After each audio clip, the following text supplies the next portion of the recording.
Hi, I'm Bran, and I love Hallmark Christmas television.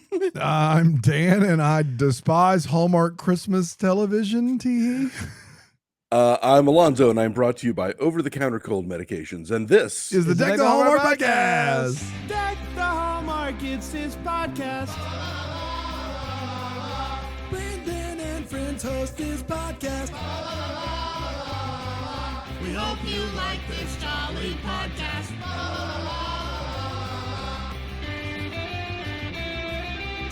Hi, everybody. Boy. Happy Monday. Monday. Maybe Festive Friday in the future. Could be Festive Friday in the future. We just thought of this alliteration, and we were like, because we threw out the idea of doing the Mission Impossible movies with Ryan during the so summer. Mission Monday. Mission He's Monday, never Festive seen most of them. Yeah, I've seen the last okay. like 3 or 4.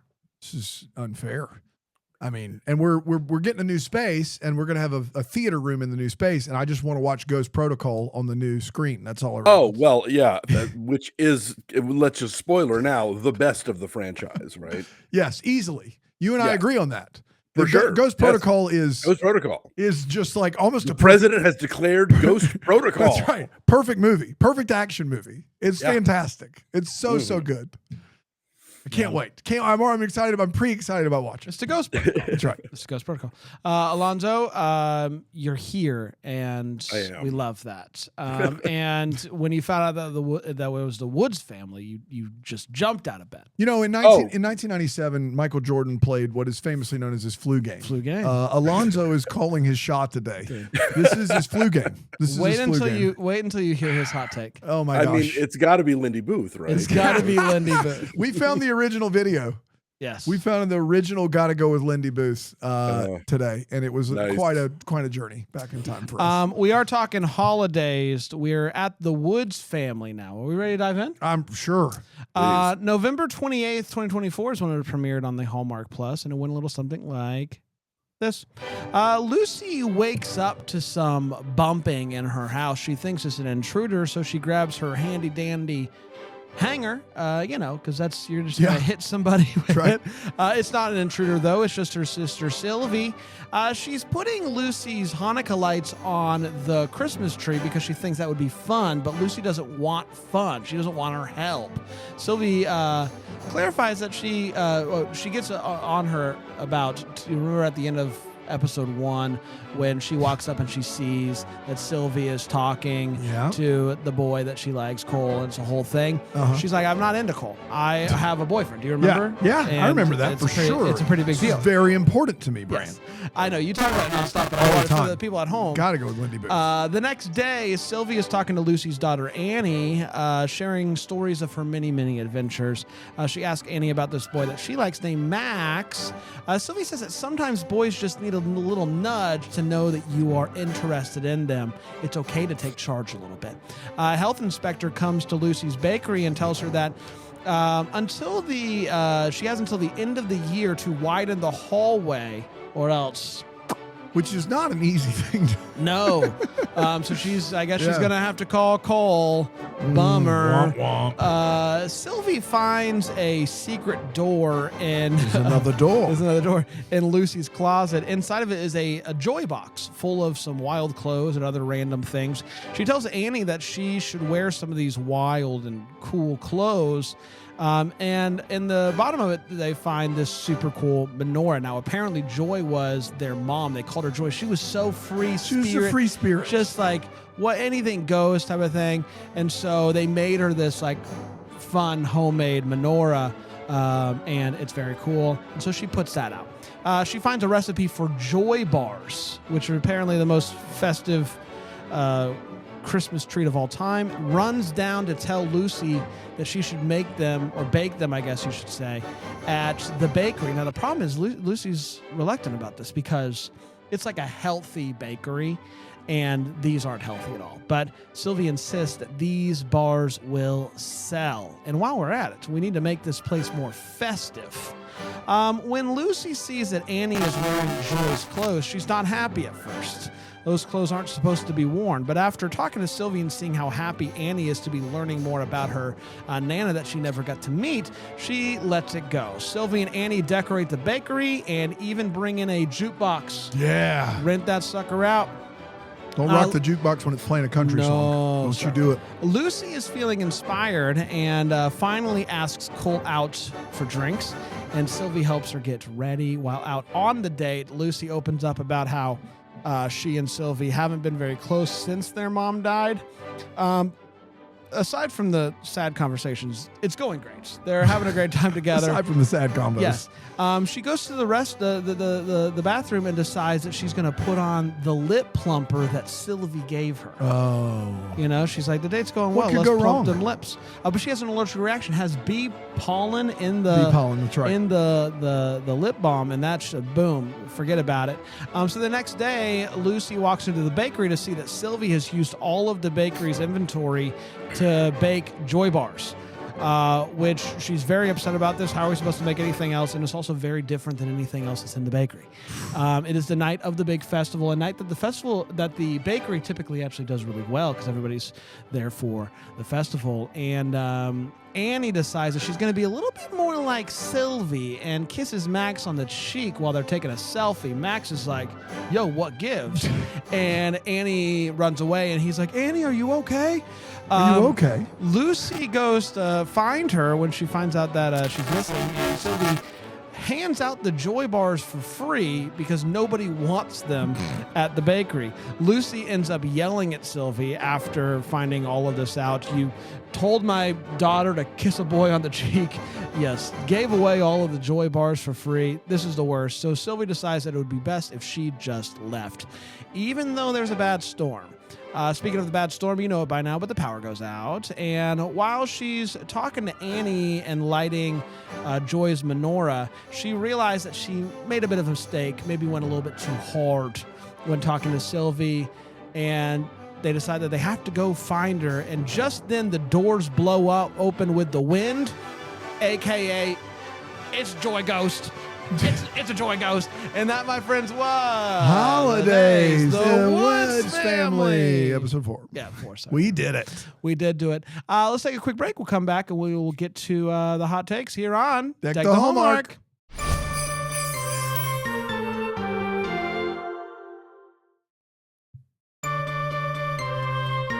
We're back. Hi, everybody. How are you? We're talking Holidazed, the Woods family today. The family that, when I saw the name, I immediately knew. We We knew. knew it right away. It didn't need any more context to remember. Let's dive in. Let's share our thoughts on it. We're going to start with a hot take. We're going to share exactly how we felt about this episode. We're not going to hold back, and I will start with you, Alonso. Alonso, what did you think of the Woods family? Well, before we get rolling, for those of you who are watching on philo.tv/GTH, there's already been some discussion in the chat regarding the fact that I'm wearing a red hat. It's not one of those red hats. This was actually a gift from a linoleum knife fan who got it at a thrift store in Vancouver, and it actually has stitched on it another Hallmark Christmas movie. Oh, well, there you go. Oh, I love it. I was thinking maybe it was like a wrap gift or something that somebody ditched, but so let's be very clear about that. Alonso having a lot of interesting wardrobe choices lately. Last week was Run DMC themed. This week, Red hat. Red Cat. Look, I'm like Sylvie. I have a deep closet of choices here. Yeah, this is not a great episode. The stakes couldn't be lower. The characters are not particularly interesting. We are meant to understand that this bakery just sounds like the most miserable place on earth. Like, I don't ever want to hear the words spinach and brownie together again. Exactly. Ever. And so, yeah, you wind up with sort of cookie cutter grim food, the way that Hallmark likes to do it, because anything that isn't like salt and fat centric is like only aliens eat it. But then you've also got like a completely two-dimensional free spirit, So yeah, this left me this is maybe my least favorite episode of the whole shebang, but we'll figure that out as we continue. The fact that you say maybe doesn't give me a lot of hope. Thank you, Alonso. That's Thanks, dirty. I hate it. Mean. That's That was dirty. mean-spirited. I thought of it in my mind though, and I could not say it. Don't treat Alfonso like that. Oh, and he's not feeling well either. Oh man, Yeah, just picking him while he's picking on me down. while I'm It's down. unbelievable.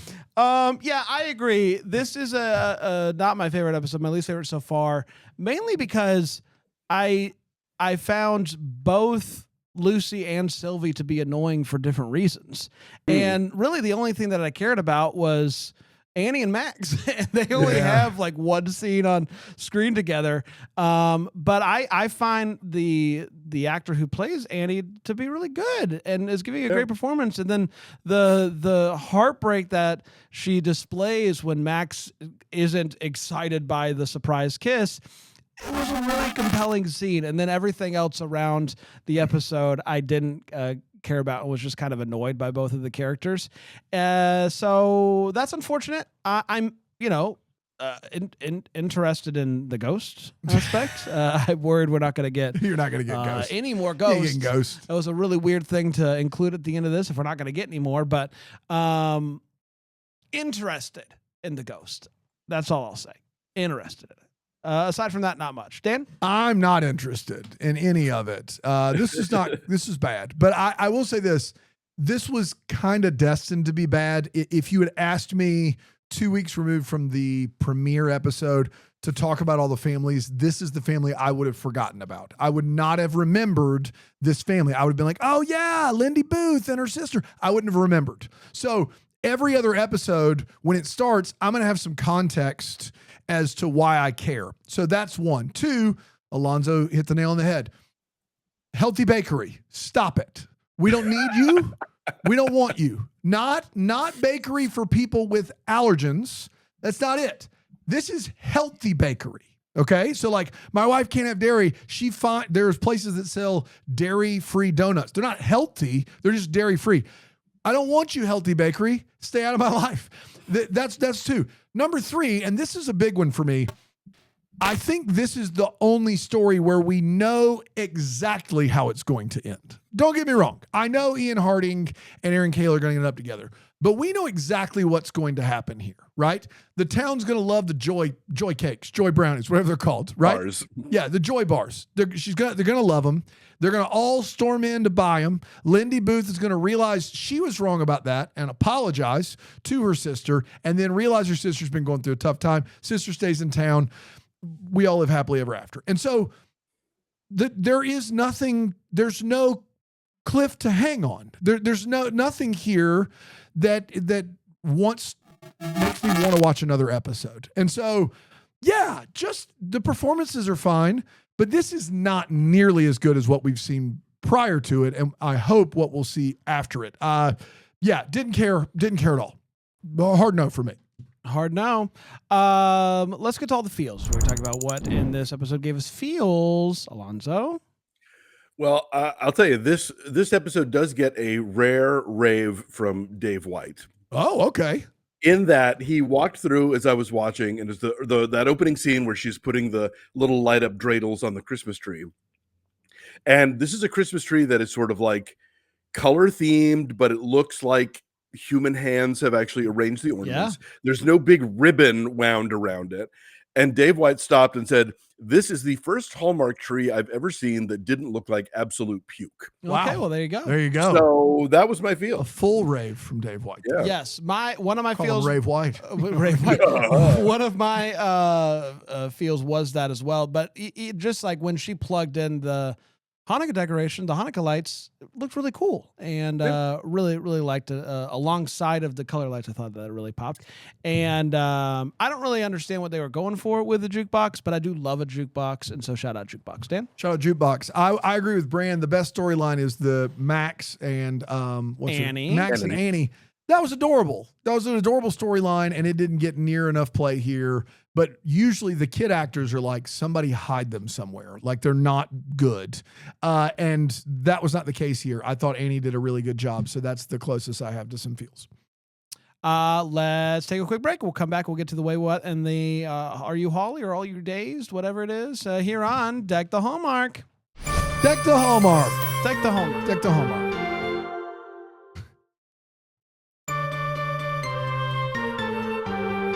Hi, welcome back, everybody. We are talking about Holidazed, episode 4, I believe, The Woods Family.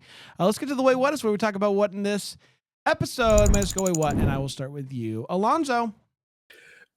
Yeah, so many. For starters, wouldn't they have measured the hallway before the bakery opened in the first place? It's called a fire code, Alonso. Yeah. It's called a Yeah. fire code.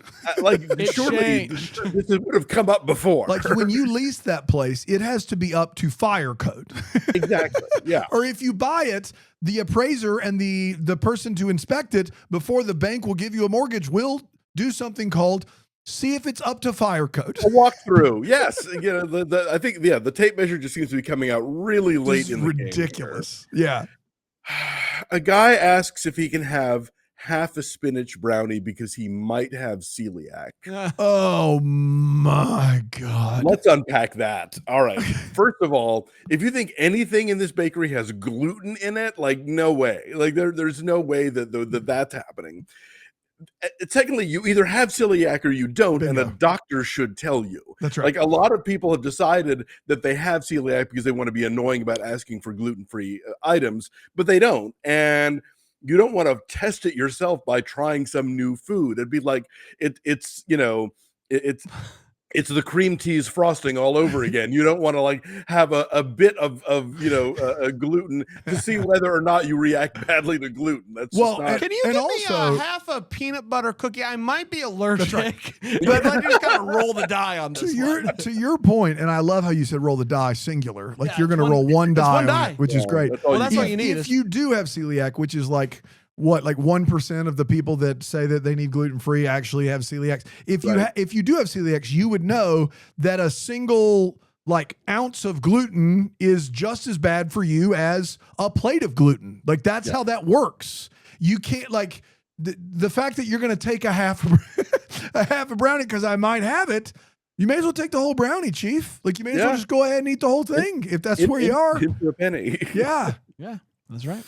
Anything else? Oh yeah. Oh yeah.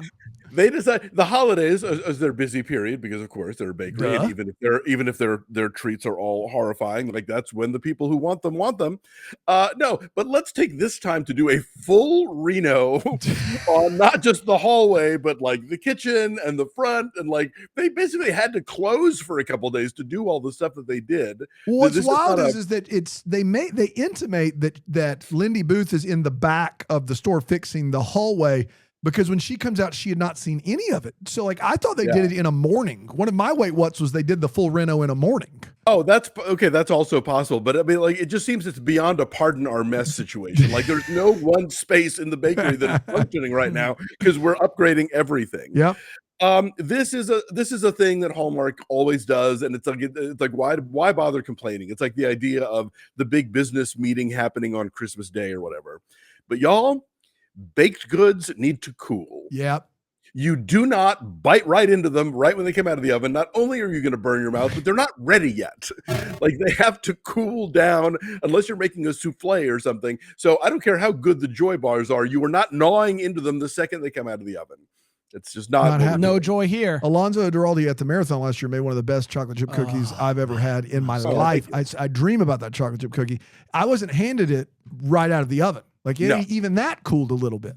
Yes. Come on. because I know what I'm doing. That's That's right. right. I would have liked to have known more about Lindy Booth's dead and presumably Gentile husband. Because Yes. if there's a Christmas tree, I'm guessing he's the one who Yeah. brought that into the mix. Yes. 'Cause Joy was clearly Jewish with her menorah. Some explanation of that would have been nice. And then also, this is another thing that it's not just Hallmark. Like everybody does this, where time passes, but we assume that all dead grandparents remember World War II. Joy, based on the math of this, probably died in the late 90s, but they treat her like she was at Woodstock. That's great. You're right. everything's so groovy and 60s and flowing, and the feather boas and the sort of fake Poochie dress shirt or whatever it was. But it's like, wait, if she died and Lindy Booth was old enough to take care of her younger, then how? She's 1,000 years old. Exactly. She's a free spirit, guys. Benjamin Button's wife. Free spirit. My first one is just that she rented a jukebox, which was such an interesting choice to do in the first place. But then you looked up. I did research on this. I couldn't. Rental? When they wheeled the jukebox in, I was like, all right, brings the room together. And then she goes, I rented that jukebox. Why? What? Like, there are so many jukeboxes on eBay of the style that she chose. Working jukeboxes, anywhere from $800 to $2,000. And I found a place that rents 70s jukeboxes in Greenville, $500 a day, a single day, $500. You rented a juke? What was the plan? Is it a festive jukebox? Is it between the $500 a day jukebox and ruining her inventory and giving away everything for free? She's not nearly mad enough at Sylvie. No. Sylvie is putting her out of business. There's a lawsuit happening here. That's a really tough day. Yeah, I mean, go to Judge Mathis. Any of them. But also, of the things you need to probably be all in on, a jukebox is one of them, in my opinion. I don't know if for your bakery renting a jukebox doesn't make the most what's sense. The goal there? Is to sell the place and to make it look like it has a jukebox? If it's not that, then I don't know why you're renting a jukebox. I loved that Sylvie hands her the lip plump and she's like, what? But then she still brought it with her. Yeah. And then she was like, let's just see how the date's going. Date's going okay. Now is the time to make my lips plump. It was halfway through going date. well. I'm getting halfway through date. Yes, I'm going in and let's try something new. That's right. We might make out. I want to make sure I'm as numb as possible. That's right. Let's jazz this sucker up a little bit. It was a very interesting. Midday is the first time I'm gonna give this a whirl. A good time for her. Last but not least, I have a question for all of our friends and listeners that celebrate Hanukkah. Has every movie and TV show that I've seen that does the Hanukkah lighting with the prayer, have they done the prayer incredibly fast, or is this one incredibly slow? It's the latter. It is. This is the slowest Hanukkah lighting prayer that I have ever heard, and it made me wonder, maybe they're doing it right, and every other thing I've ever seen is wrong. But I do have a feeling it was the fact that they were doing it very slow. Also, is it even the 8th night of Hanukkah, or are they just lighting all the candles because it was a blackout? Yeah, I think it was a blackout. It was when she started, I was like, oh boy, we're getting slow. Rena Salzman in the chat says it was incredibly slow. Well, there you go. There we go. That's all. There that we go. Dano?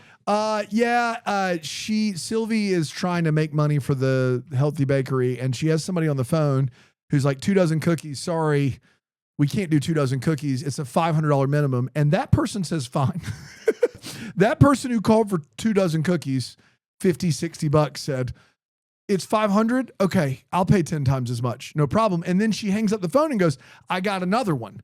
What is happening in this town where people that need 2 dozen cookies are calling and being sold on $500 as the house minimum for these cookies? And $500 worth of the misery treats that this bakery makes. $500 worth of spinach brownies? Shoot me in the face. Just throw it down the drain. Yeah. Just we'll do what you need to do. $500 too much. Yeah, just buy all the copies of Madam Web on Blu-ray. What do you just? There's got to be a better use of $500 than buy up every newspaper in town to hide the wedding announcement. That's exactly right. Someone's planning the worst day of all time. They're planning the worst day of all time. I can't say no. They're like, it's like a business that needs to get rid of money the last week of the year. And they're like, I wonder if they'd charge me $500 for 2 dozen cookies. It's like, no, it's like when we bought the chairs and they kept going lower. This is the reverse of that. May I suggest to you that in your full reno, gift wrapping the tables like presents is the worst idea of all time. Do you allow children in your establishment? That's you have signed yourself up for gift wrapping tables constantly. The idea that one spilled coffee. Yeah, one spilled anything. But my kids are unwrapping that table. I wonder what's under it. My kids are unwrapping the table. They're going to peel a little, and then they're going to rip and go, oops, and I'm going to be like, finish the job, bro. That's what's going to happen. That's what's going to happen. I'm sorry. Someone's full-time job is now rewrapping tables every Table time. wrapper. Alonso's right. When things come out of the oven in a bakery, they need to cool. But also, when bread is made in an oven, it needs to be sold. There is so much bread just laying out in the open, in the back room, in the bake. Like, this bread is days old bread. Like, we have a bread in Greenville that is our bread. It is the Swamp Rabbit Cafe Stecca bread. You can find it. Restaurants get it to make sandwiches with it. You can go to Swamp Rabbit and get it, market, sell it. If you don't buy it the day that it's made, the next day it goes on super discount, and the next day it doesn't exist. This bread is just sitting there. It's like there's 8 baguettes over Top here. There's shelf. 4. It's absurd. I'll take the bread on the top shelf. It was just crazy to me that they're like, man, we got to get in here and make money. Well, maybe stop making all of this old bread. Like, that would be the time. It's like spelt bread. It just sits on the Yeah. shelf for weeks, That's when it gets good, So that's the thing about bread. To give me a week old bread on a Sammy. Whew. And then lastly, Lindy Booth gets real mad at Sylvie for a lot, rightfully so, but comes in and it's like, you gave away all the Joy bars. This is our biggest day of the year, and you lost me money. Well, Lindy, if it was the biggest day of the year, where were you? Because you weren't working the bakery on the biggest Annie. day.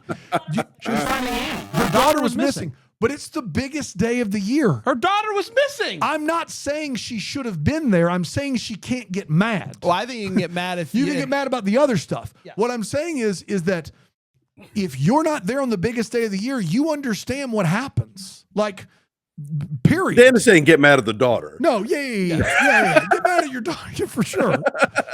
I'm just saying, like, of the things to get mad at your sister about, there were plenty. One of them is not give away a treat no one's buying.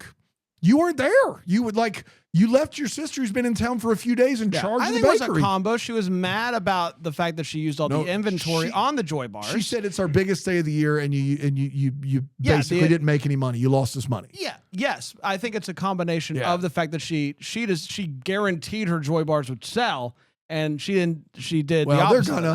that. We're gonna find out in the last episode. They're gonna. I'm just. They're gonna saying. sell. They're They're gonna gonna sell. That's all I got. Let's Holly get, or days? what's your Holly? What's your days, Alonso?